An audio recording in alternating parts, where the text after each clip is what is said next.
This is the continuation of the Catholic spiritual book by Father Jean-Pierre Caussade entitled Abandonment to Divine Providence. We hope that you are enjoying this book, and that you and your family will profit greatly from it. Blessed be the divine heart of Jesus, now and forever and ever. Amen. Still more easy, since it only consists in accepting that which we very often have no power to prevent, and in suffering lovingly, that is to say with sweetness and consolation, those things that too often cause weariness and disgust. Once more I repeat, in this consists sanctity. This is the grain of mustard seed, which is the smallest of all the seeds, the fruits of which can neither be recognized nor gathered. It is the drachma of the gospel, the treasure that none discover, because they suppose it to be too far away to be sought. Do not ask me how this treasure can be found. It is no secret. The treasure is everywhere. It is offered to us at all times, and wherever we may be. All creatures, both friends and enemies, pour it out with prodigality, and it flows like a fountain through every faculty of body and soul, even to the very center of our hearts. If we open our mouths, they will be filled. The divine activity permeates the whole universe. It pervades every creature. Wherever they are, it is there. It goes before them, with them, and waves bear them on. Would to God that kings and their ministers, princes of the church and of the world, priests and soldiers, the peasantry and laborers, in a word, all men could know how very easy it would be for them to arrive at a high degree of sanctity. They would only have to fulfill the simple duties of Christianity and of their state of life, to embrace with submission the crosses belonging to that state, and to submit with faith and love to the designs of Providence in all those things that have to be done or suffered without going out of their way to seek occasions for themselves. This is the spirit by which the patriarchs and prophets were animated and sanctified before there were so many systems or so many masters of the spiritual life. This is the spirituality of all ages and of every state. No state of life can, assuredly, be sanctified in a more exalted manner, nor in a more wonderful and easy way than by the simple use of the means that God, the sovereign director of souls, gives them to do or to suffer at each moment. It would be a mistaken idea of the meaning of the author to imagine that he would urge anyone to undertake to lead a spiritual life without the guidance of a director. He explains expressly elsewhere that in order to be able to do without a director one must have been habitually and for a long time under direction. Less still, does he endeavor to bring into disrepute the means made use of by the Church for the extirpation of vice and the acquisition of virtue. His meaning, of which Christians cannot be too often reminded, is that of all direction the best is that of divine providence, and that the most necessary and the most sanctifying of all practices is that of fulfilling faithfully and accepting lovingly whatever this paternal providence ordains that we should do or suffer. Section 4. In what perfection consists? Perfection consists in doing the will of God, not in understanding His designs. The designs of God, the good pleasure of God, the will of God, the operation of God, and the gift of His grace are all one and the same thing in the spiritual life. It is God working in the soul to make it like unto Himself. Perfection is neither more nor less than the faithful cooperation of the soul with this work of God, and is begun, grows, and is consummated in the soul unperceived and in secret. The science of theology is full of theories and explanations of the wonders of this state in each soul according to its capacity.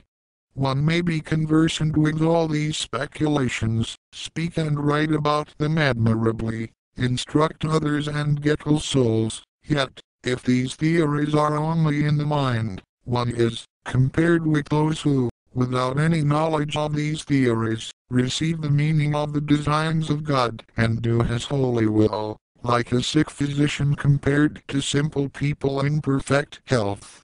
The designs of God and His divine will accepted by a faithful soul, which simplicity produces this divine state in it without its knowledge, just as a medicine taken obediently will produce health, although the sick person neither knows nor wishes to know anything about medicine.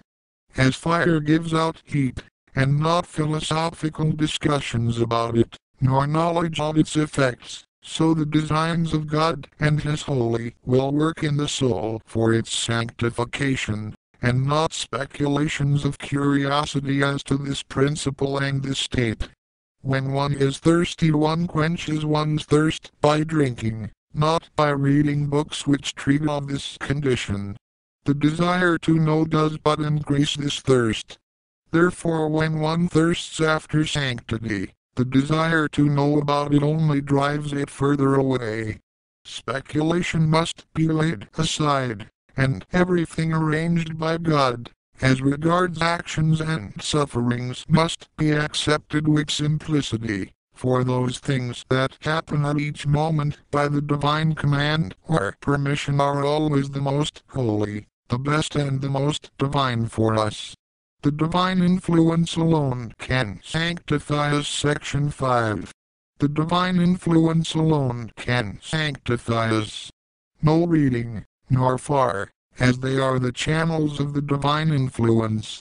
Our whole science consists in recognizing the designs of God for the present moment. All reading not intended for us by God is dangerous. It is by doing the will of God and obeying His holy inspirations that we obtain grace, and this grace works in our hearts through our reading or any other employment. Apart from God, reading is empty and vain, and, being deprived for us of the life-giving power of the action of God, only succeeds in emptying the heart by the very fullness it gives to the mind.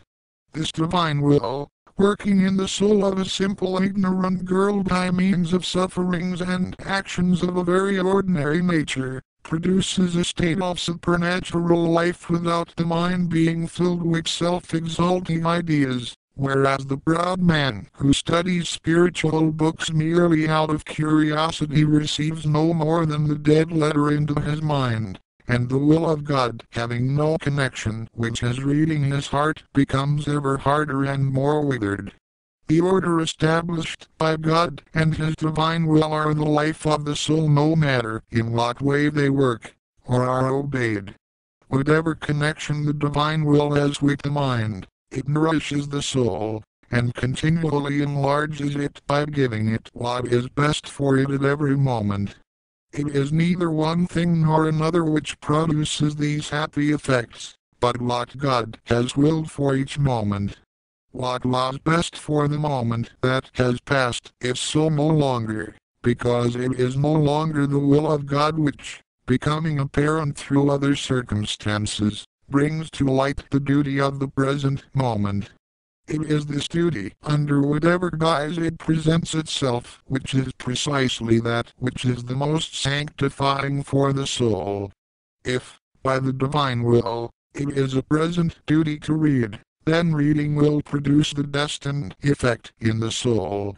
If it is the divine will that reading be relinquished for contemplation, then this will perform the work of God in the soul, and reading would become useless and prejudicial. Should the divine will withdraw the soul from contemplation for the hearing of confessions, etc., and that even for some considerable time, this duty becomes the means of uniting the soul with Jesus Christ, and all the sweetness of contemplation would only serve to destroy this union. Our moments are made fruitful by our fulfillment of the will of God. This is presented to us in countless different ways by the present duty which forms, increases, and consummates in us the new man, until we attain the plenitude destined for us by the divine wisdom.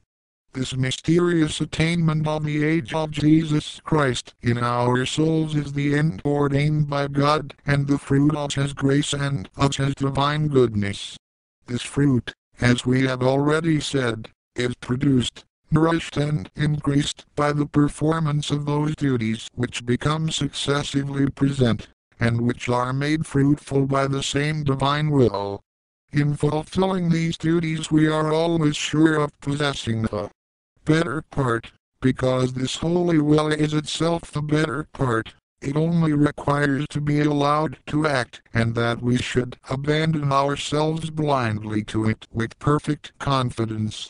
It is infinitely wise, powerful and amiable to those who trust themselves unreservedly to it, who love and seek it alone, and who believe with an unshaken faith and confidence that what it arranges for each moment is best, without seeking elsewhere for more or less, and without pausing to consider the connection of these exterior works with the plans of God.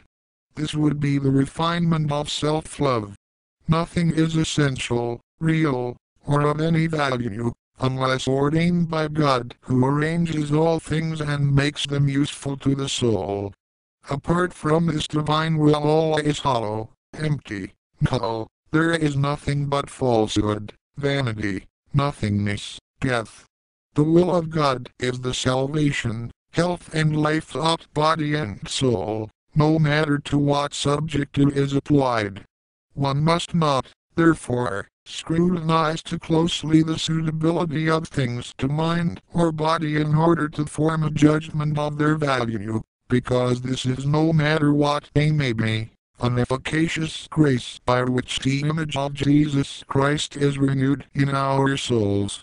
One must not lay down the law or impose limits in this divine will, since it is all-powerful. Whatever ideas may fill the mind, whatever feelings afflict the body, even if the mind should be tormented with distractions and troubles, and the body with sickness and pain, nevertheless the divine will is ever for the present moment the life of the soul and of the body. In fact, neither the one nor the other, no matter in what condition it may be, can be sustained by any other power. The divine influence alone can sanctify us. Without it bread may be poison, and poison a salutary remedy. Without it reading only darkens the mind, with it darkness is made light. It is everything that is good and true in all things, and in all things it unites us to God, who, being infinite in all perfections, leaves nothing to be desired by the soul that possesses Him.